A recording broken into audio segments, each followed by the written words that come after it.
কেউ কেউ বিএনপি সরকারকে বলছে যে বিএনপি সরকার নাকি মুজিববাদের দিকে ধাবিত হচ্ছে। How funny!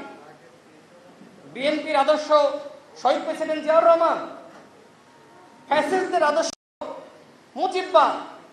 মানে বিএনপিকে পরিকল্পিতভাবে বিএনপিকে ক্ষতিগ্রস্ত করার জন্য এই সকল ফালতু কথাবার্তা বলছে। যারা এই সকল ফালতু কথাবার্তা বলছে তাদের কোন আদর্শ আছে? আজকে বিএনপিকে নিয়ে প্রশ্ন তোলে, আজকে যারা যুগমত আন্দোলন ছিল তাদেরকে নিয়ে প্রশ্ন তোলে, তাদের কি আদর্শ? আমরা দেখি নাই 18 মাসের লুটপাট, তদবির বাণিজ্য। আমরা তো পরিবর্তনের স্বপ্ন দেখেছিলাম যে 18 মাসে বাংলাদেশের পরিবর্তন হবে। পরিবর্তন হয়েছে।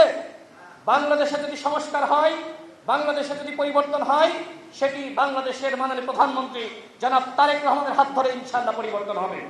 এর আগে পরিবর্তন হয়েছে শহীদ প্রেসিডেন্ট জিয়াউর রহমানের হাত ধরে, দেশনেত্রী বেগম খালেদা জিয়ার হাত ধরে।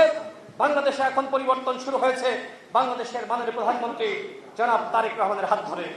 এবং যে বাজেট দেওয়া হয়েছে, এই বাজেট জনবান্ধব বাজেট, অথচ বলা হচ্ছে এই বাজেটকে প্রত্যাখ্যান করলাম। তোমাদের ছায়া বাজেটকে আমরা দেখি নাই। তোমরা 200 কোটি টাকা, 600 কোটি টাকা, 6000 কোটি টাকা, মানে এইসব ফালতু কথাবার্তা, তাদের যোগ্যতা কতটুকু ইতিমধ্যে মানুষ দেখছে। তারা যত বেশি কথা বলবে, মানুষ তাদের যোগ্যতা সম্পর্কে বুঝতে পারবে। সুতরাং আজকে যে সরকার ক্ষমতায় রয়েছে, জনগণের ভোটে ক্ষমতায় রয়েছে, এই সরকারকে ব্যর্থ না করে বরং সরকারকে রাষ্ট্র পুনর্গঠনে সহযোগিতা করুন। বিএনপি সরকারের পতন হলে ক্ষমতায় যাবে কারা?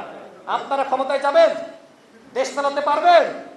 ফেসবুকে তো সরকার গ্রহণ করেছিল, আমরা দেখি নাই যে নির্বাচনের ফলাফল দেওয়ার আগেই এমনকি অনলাইনে যতগুলো জরিপ করা হয়েছিল, প্রত্যেকটা জরিপে সেই জামাত ইসলাম নাকি ক্ষমতায় চলে এসেছিল। কিন্তু এদেশের বাস্তববাদী জনগণ বুঝেছে যে বিএনপি ছাড়া কারোর হাতে বাংলাদেশ নিরাপদ নয়, তারেক রহমান ছাড়া কারোর হাতে বাংলাদেশ নিরাপদ নয়। সুতরাং দেশকে নিয়ে এখন আর চক্রান্ত নাই, ষড়যন্ত্র নাই। 71 চক্রান্ত করেছেন, 86-তে আপনারা এরশাদের অধীনে নির্বাচনে গিয়েছেন, আপনারা 96-তে চক্রান্ত করেছেন। এখন আবার নেতা কর্মীদেরকে বলছেন 96 হাতিয়ার গর্জে ওঠো আর একবার। মানে আওয়ামী লীগকে ফিরিয়ে আনবেন? শেখ হাসিনাকে ফিরিয়ে এনে আওয়ামী লীগের নেতৃত্বে কি জামাত ইসলাম আবার বিএনপির বিরুদ্ধে আন্দোলন করতে চায়?